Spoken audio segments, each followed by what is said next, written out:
Mic check. Mic check.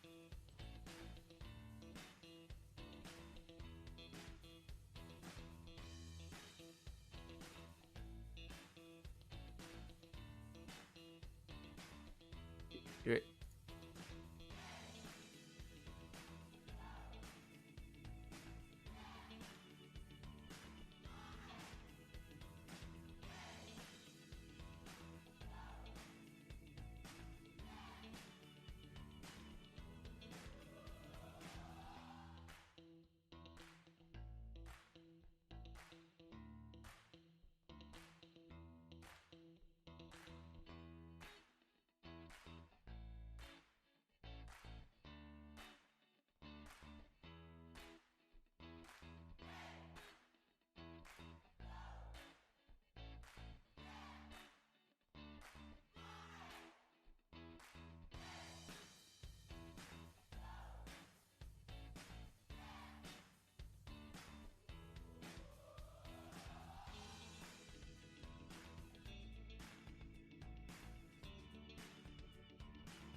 Hey guys, everyone, welcome to Antibuddies. This is our fourth career talk where we bring in people who are not exactly in the mainstream of science, but they're into something that is accessory, and we get a lot of information about new fields, what exactly you can do, not just about research.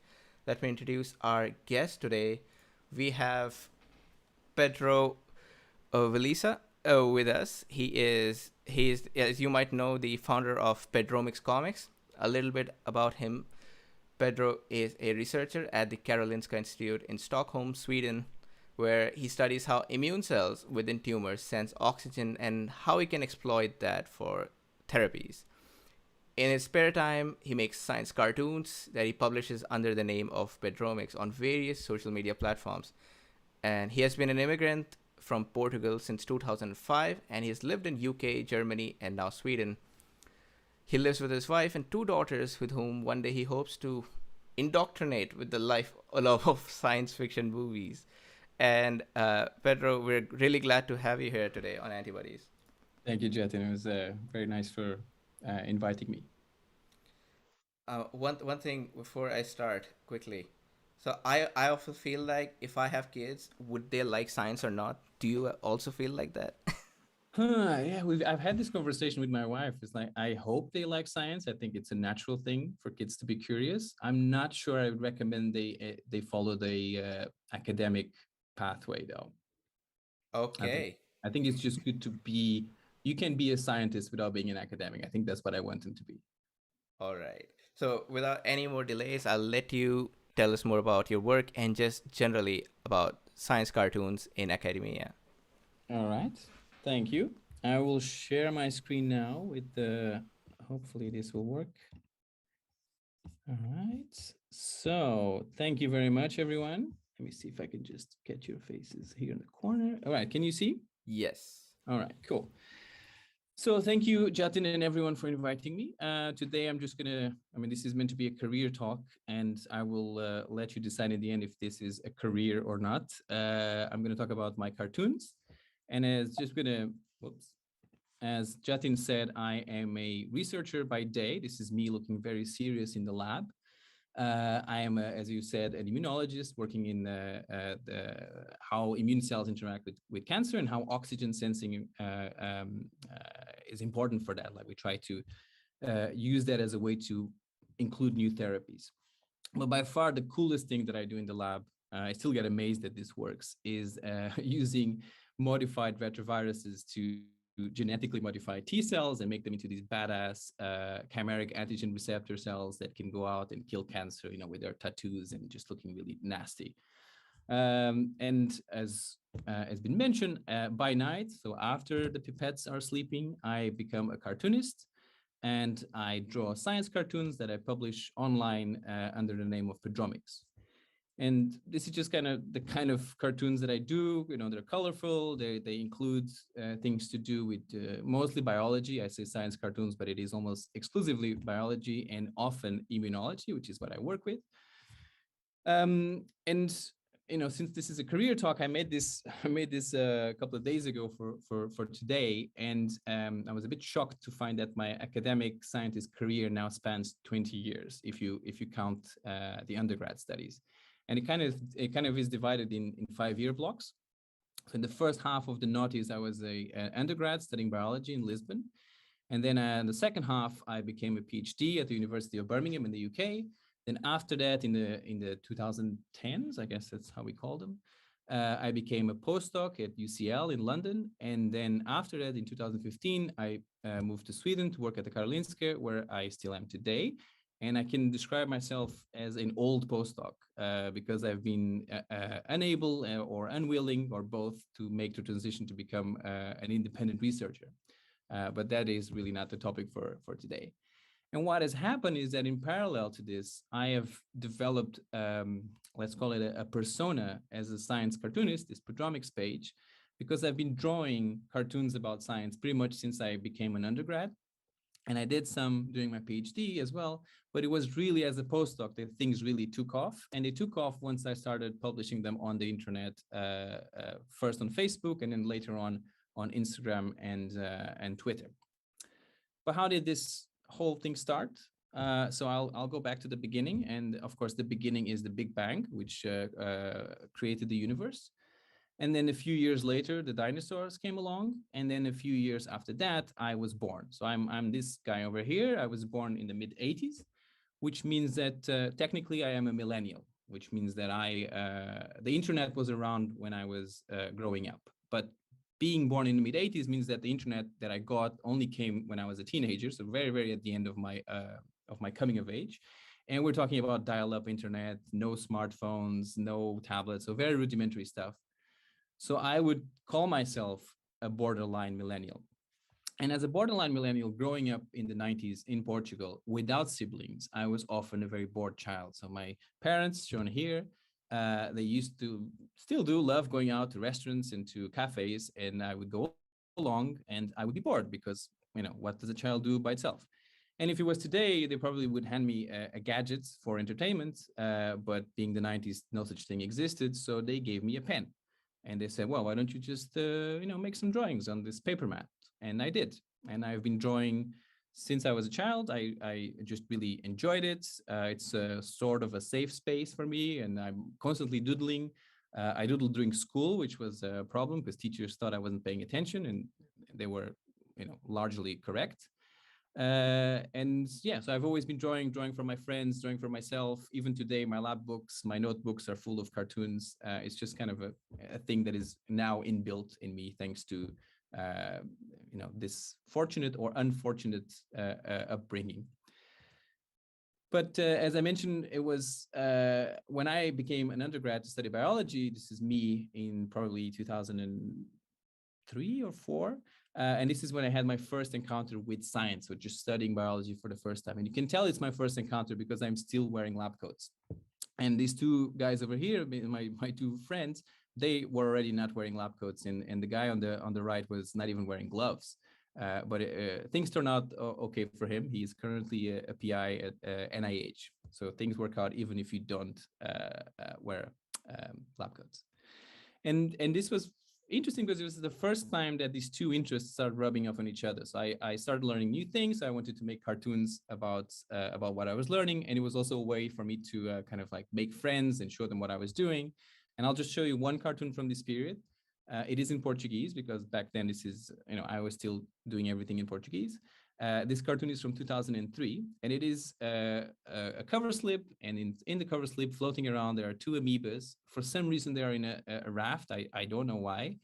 And one of them saying, "I'm telling you, the world is round," and the other one is replying, "No, believe me, the world is flat."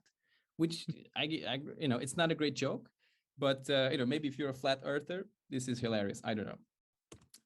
I So find it soon. hilarious. Okay, thank you. That's They're on very a kind. flat slide.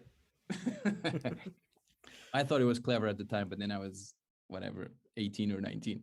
And then soon after that, I went abroad. I went to the UK to do a traineeship at Imperial College London. And this is when I became an immigrant, which I still am today, 15 years and counting.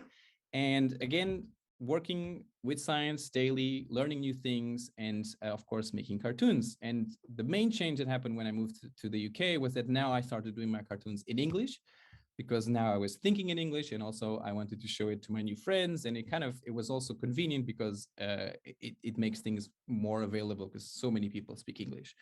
And this is one cartoon from that period. It is a bunch of mice sitting around. It's the Transgenics Anonymous meeting. And one mouse is saying, "Hi, my name is Mark, and I have a point mutation on P53." And this is clearly something I just learned about. I maybe read a paper about transgenic mice, and I thought it was funny, and I made this cartoon. So soon after that, this was only like a 1 year of trainee before I became a PhD. I went to the University of Birmingham in the UK to become a grad student. And this is really now science is full time. I'm always thinking of science. I'm working with science. My colleagues are talking about science. And of course, I kept doing cartoons. And of course, being a PhD, you're always very busy, as you probably all know. Also kind of helped the fact that for a large part of my PhD, I had no partners, so it was like, okay, lots of time to do cartoons. So a lot of cartoons came out from this period. This is one of them. It's a mitochondrion, an organelle superhero. And this came about because one of my colleagues, I think he either mispronounced or misspelled mitochondria as mitochondria. And I thought, okay, that is hilarious. I'm going to make a cartoon out of it. Um, and then I was doing a lot of cloning back then. So of course I was working with E. coli all the time. It was a very important part of my life. So I thought, why not make a glamour magazine for E. coli? So I made Escherichia. And of course, the topics that would be in the cover would be this pill-size matter, top animal guts to colonize, sexy flagella, yada, yada, yada. But I think the most meaningful cartoon that came out from this period was this one, which is a very simple pun. You have a virus on one side, which is actually, it's a bacteriophage. And then next to it, the same virus, but with the afro, with big glasses and a handlebar mustache. And it is a retrovirus because it looks so retro. And I remember when I had the idea for this cartoon thinking, this is such an obvious gag. I'm sure someone has done this cartoon before. And I Google imaged at the time, and I couldn't find anything. I thought, right, okay, then I'll do it. If no one's done it, I'll be the one. And it became, ironically, my first viral cartoon. I started seeing this first kind of like propagating around, labs around where I worked. Then I started hearing that the cartoon was showing up in labs in around Europe and then in the US. So it's kind of like it really just took off. So it was quite an interesting. It was my first appreciation that the internet and social media can help things propagate very quickly.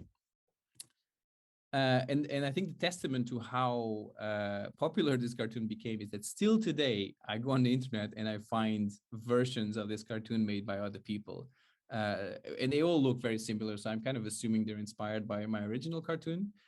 Some of them actually improved it. I think if making an actual retrovirus instead of a bacteriophage is an improvement. But it is. I mean, I don't think it technically qualifies as a meme, but it is cool to see it kind of be replicate, and also it's funny because it's a virus.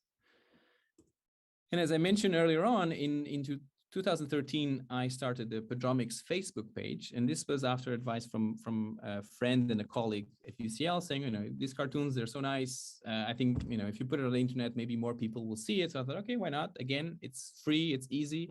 I started the page and I started putting my cartoons there, and Facebook and social media, there's a lot of criticism you can make to the influence they have on society. But for someone who is just starting to make cartoons and they're quite niche, you can find your niche audience on social media. And this is what happened to me. So within the space, this is between 2013 and 2019, the page went up to 50,000 followers, which, for influencers, this is probably nothing. But for me, who, I make these cartoons in my pajamas in the evening, and these are things I just think they're funny. To have 50,000 people potentially looking at them is just insane to me. And I think the page now is up to 60,000 and a few more thousand on Facebook and Instagram. So it is mind bending that so many people can be reached using these tools. And um, I'm just going to go through, like, for those of you who have not seen my page, I'm just going to show you some of my cartoons and some of my other work. And for my cartoons, I think they kind of fall into some categories. And as much as I would like to say that I'm a science communicator and I'm bringing science to a broader audience, blah blah blah, most of the cartoons I make are actually puns and wordplay. They're really, they're not communicating any insights. They're just making a joke. And for instance, I've got this cartoon about real-time PCR, and I thought, well, if there's real-time PCR, there should be a surreal time PCR with all the craziness of a Dali and the Magritte painting. Of course, back then, real-time PCR was a very niche thing. Of course, these days with COVID testing, I think most people will have heard of a real-time PCR. So maybe this joke is a bit more mainstream these days. For example, whenever I enter a tissue culture or a cell culture, I always imagine that the cells are there to get cultured. So they should be looking at paintings and smoking cigarettes and having top hats and just being cultured. Or for instance, every time I hear of a box and whisker plot, I think, well, it's just a box with a cat with whiskers. I mean, what else could it be?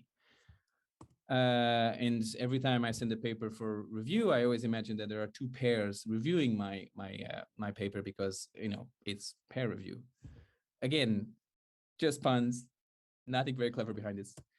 But then sometimes I do try to make cartoons somewhat educational, so like taking on like a biological mechanism or something, and then kind of making a cartoon out of that. And I guess I've heard of people that have used these kind of cartoons to teach in universities or sometimes in schools, and they're mostly about immunology because that's what I work with. So, for instance, this is one that also became very popular. It's called Presentation of the Antigen. If you're in immunology, you'll be aware of this. So you have in the style of the Sistine Chapel painting, you have the dendritic cell as God. And it's touching the T cell, which is Adam, and they're touching through the TCR and the MHC molecule. And I guess if looking at that is an MHC class 1, so I guess the Adam is a CD8 T cell.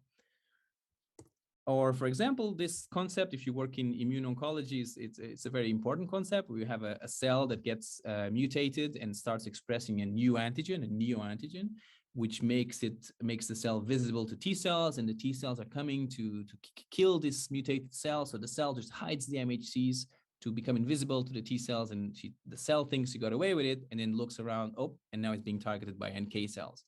And again, it's maybe a bit of a niche concept, but it is about how CD8 T cells and NK cells interplay in cancer surveillance. Then a third type of cartoons that I make is about life as a scientist, maybe mostly about life as an academic scientist. So one of these cartoons is my attempt to make a metaphor for what working in the lab really is. So you have a talented scientist operating this kind of a big machine, And the machine has a little funnel for ideas and a huge funnel for funding, because of course everything we do is so expensive. And the scientist has to, move all these levers and press all these buttons, and then eventually the machine and the scientists are able to sort out the good data from the bad data, hopefully. And then the good data is distilled into a manuscript, which is our product in the end. So it's sort of like a one picture illustration of what we try to do. This one is about our obsession with p-values and with significance. You have a scientist looking at data, and the p-value is 0.67, not interested, 0.05, not interested. And then it goes just under the 0.05 threshold, and the scientist shouts, "Eureka! Science discovery has been made," which of course is ridiculous, but this is kind of what we do almost every day. Then, as I mentioned, I've been in academia now, in and around academia for around 20 years. So a level of frustration with academia has creeped in, and it's made its way into my cartoons. Pedro, can I Stuff.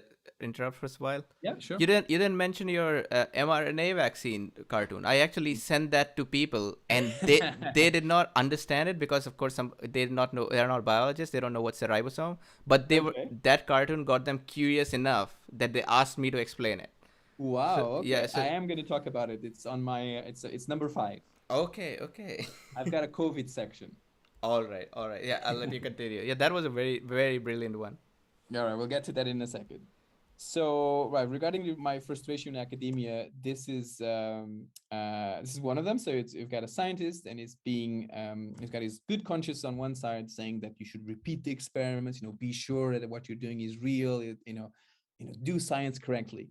And then on the other side, you've got this kind of evil academic consciousness saying, no, you need to publish quickly before you get scooped. And it's all about the age index. It's all about your citations. And these are two forces that exist in academia, one pulling to the wrong side, in my opinion, and the other one trying to pull to the more fundamental side of science, that things should be real and things should be reproducible, etc. And this one is also, unfortunately, one that gets shared a lot, which is the evolution of academia. And you have a scientist, and he's being told to publish, and then it's being told to publish or perish. Then it's being told to publish in high impact journals or perish. And finally, it's being told to publish frequently in high impact journals, and maybe you won't perish. And by this point, the scientist is just like lying down, completely defeated, which is often how I feel. And then, as I mentioned, I now have, obviously, this is recent, relatively recent, which is a COVID-19 section, which when the pandemic started, a lot of immunologists just turned their attention to do research on COVID-19. Was like people working in any field just turning to COVID-19. I didn't, and our lab didn't. I thought, maybe it's important some of us continue to work on what we used to. But I did do some cartoons about COVID because, of course, it was on our minds all the time. I'm only going to show 2 cartoons about it, but I have more if you're interested. So one of them was trying to explain the concept of neutralizing antibodies. So you have a coronavirus, going through the body, and he sees the cell expressing the receptor ACE2, and is about to interact with the receptor to infect, and then this antibody comes flying past and just blocks the virus. And then you look and you see a B cell saying you've been blocked, and the B cell is still holding the antibodies in its, what I guess is hands. So that was an attempt to explain how neutralizing antibodies worked, which was, of course, still is a very important part of our response to this disease. And then here is the cartoon that Jatin was talking about, which was my take on the RNA vaccines. I was just so amazed by the technology. And when the results for the first clinical trial came out, I think my mouth was open for like 2 or 3 days of how efficient they were. So I decided to represent the vaccine from the point of view of a ribosome called Nigel. And you don't know where this is happening, which cell is happening. It really doesn't matter. So you have a ribosome just, translating an RNA, making a protein, and then another RNA is coming in, but it is different. It is a pink glowing RNA, and the other ribosome is saying, Nigel, I don't think this one came from the nucleus. And he doesn't care. He just says, well, a job is a job. On we go. And it's true. Ribosomes don't care. You give them RNA, they'll just make the protein. And that is essentially the crux of an RNA vaccine, is the fact that ribosomes will just translate anything. And and this one became quite I was surprised how popular this became, because it isn't really about the immune system. It really isn't about antibodies or anything, but it is about the mechanism of this specific type of vaccines. And I'm glad that Jatin, you're telling me that people were curious enough to ask what the hell that coffee bean Yeah. was. Yeah, people told me that this just looks like a coffee bean. Oh, cool. I'll go with that. And so this is the stuff I put on the internet, obviously, and then as I also do stuff that doesn't end up on the internet for many reasons. So for example, when I make presentations for myself for work, I will draw my own slides, which I think, just I prefer because it makes it more fun for me to do, and it kind of makes them look different. And then I've had people wanting to borrow the slides. I'm very happy to share the slides, and if someone wants a specific thing to be done that you can't do with the PowerPoint, then I'm happy to help. Of course, now there's what's it called, BioRender, which is an amazing website. I'm such a big fan of it, where you can just make really cool scientific diagrams just using it's cool. I'm advertising a company for no reason here. I really like it. Some of my cartoons have ended up in review articles about, this is always stuff I'm related to. I have been asked or commissioned to do covers for journals, and I've done quite a few at this point, but only one of them was accepted, which was actually a paper from our own lab, which is the one I'm holding here on the left. It was a cancer cell paper that our lab published in 2017, and it was about how T cells. It's about how again, oxygen sensing, they go and fight the cancer in the where there is no oxygen, and how are they prepared to do it. Oh, that's what the depth is about. Yes, it's all a metaphor, I guess. And also one thing that I do fairly frequently is I do illustrations for covers for PhD thesis. This is on the left is when I did 3 years ago now, and the one on the right is when I did it. Kind of, I think this thesis hasn't even been defended yet, so it is a very recent thing. So this is my final slide about this. This is the question I asked at the beginning. Is this a career path? Like, am I a science cartoonist? Is this something I do for a living? Well, does it pay the bills? It doesn't. Like, could I just do this for a living? I don't think so. Is it something I truly enjoy and I love because it combines with my other passion, which is science? Of course. I think the main take-home message here for people who like to draw is that just take advantage of social media. It really doesn't cost anything. You can just put things out there. If people find it funny, it will grow. Like I never actively tried to promote my page. It just grew organically by people sharing it and talking about it. And it has become a bit strange to me that I am more often recognized by my cartoons than I am by my science. Like my paying job, I think on my as a scientist, I'm a very kind of median scientist in terms of success. But as a science cartoonist, I get some recognition, which is it's fun, but it's also odd because this is my side thing. But I don't know. I have no idea where this is going to go. I do commission work, and I would like to have more time to do cartoons. Of course, life is busy. But again, if you like drawing, if you have ideas for cartoons, just go ahead and do it and put it out there. People will read it. So that's it. That's me. Thank you. This is where I am. I'm usually, I am Pedromics.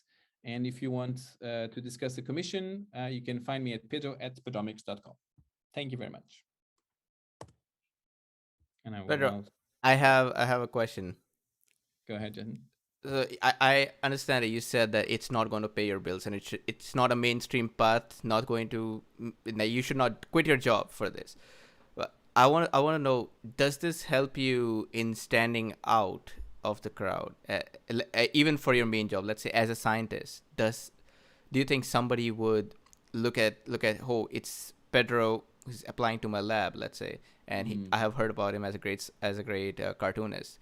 Do you think that changes his perspective? Like maybe I should give him a slight edge over somebody else. That has never happened to me. I mean, usually what happens is whoever hires me finds out I do cartoons afterwards. Okay. It has happened kind of. It's not the same, but it is similar, which is like students that join the lab and they know about the cartoons. and it's sort of like, oh, this must be fun because this guy's here. Oh. um, which is, it's kind of it's nice. It's a bit of a pressure to be fun, but but it is good. It's kind of I don't think anyone would say, "Oh, I'm gonna give this job to this guy who has like a weaker CV because he's cool, he's doing cartoons and it's fun." Unless it is a job that has a big component of science communication. Maybe, if you wanna, if you're a small university and you want someone who lectures and does a bit of research, but also talks to the local population about science, then maybe this would be a plus. But it hasn't happened to me yet. Okay. Okay. First, I wanted to say that this is the first science presentation where I smiled throughout the presentation. I really liked your presentation, so thank you for that.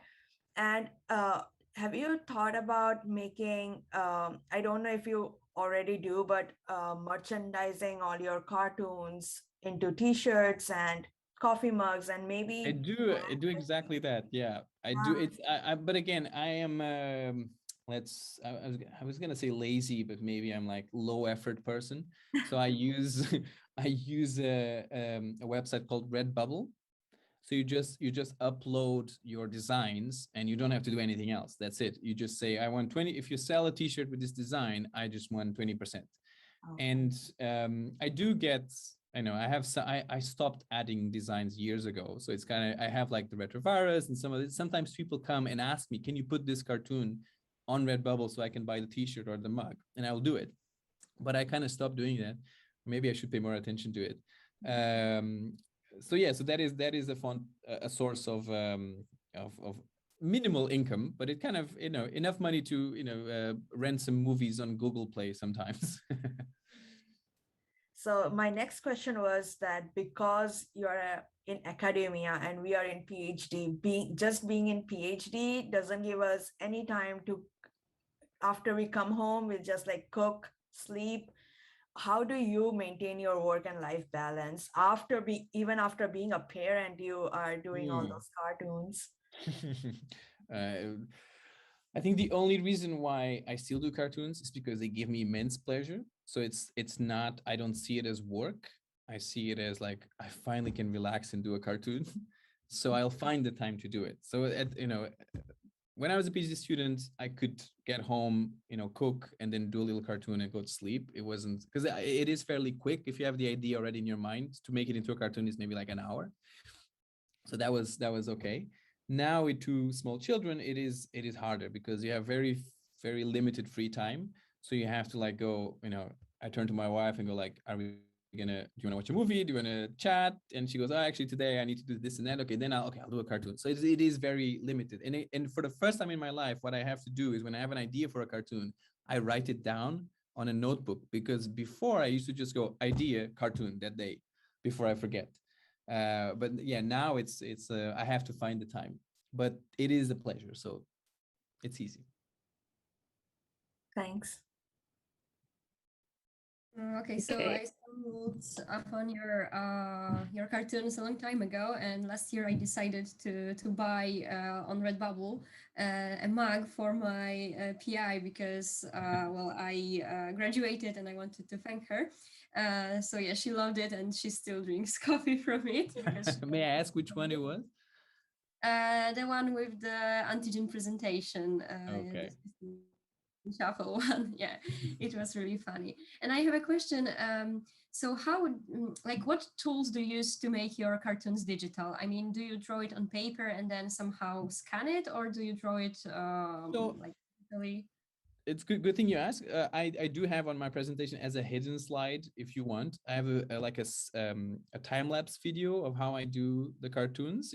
I can explain, but I can also show it if that's okay. Is it okay to go back to sharing the screen and show that? Okay. Then I can talk while we are while it's going. Right. So let me find. Oops. We also had the same question from the audience. So okay, cool. People are interested in that. I do have this slide here, which I call the process. Let's see if it works. So I start by just scribbling with the blue pencil. And the reason for this is then afterwards, when you scan it, it's very easy to remove the blue ink. So so I do the blue pencil work, and then I go with the pen or with the brush, and I just kind of make the inking, so the black lines. So let me maybe just go. Oh, you're not Yeah. sharing your screen, just in case. I'm not sure. Oh, No. sorry, we're not sharing screen. Nope.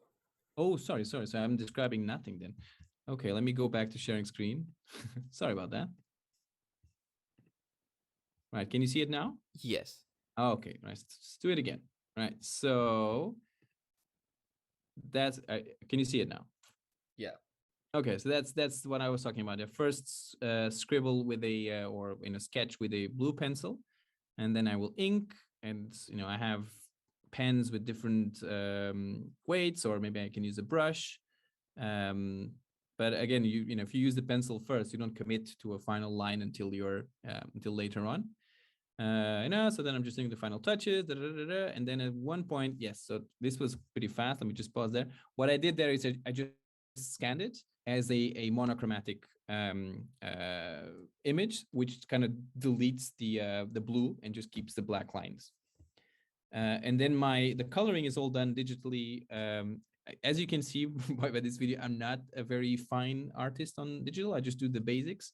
I use a mouse just to color in, just kind of like roughly, because again, as I mentioned before in our on our initial conversation, it really isn't about things being perfect. It's more about what the joke or what the message is going to be.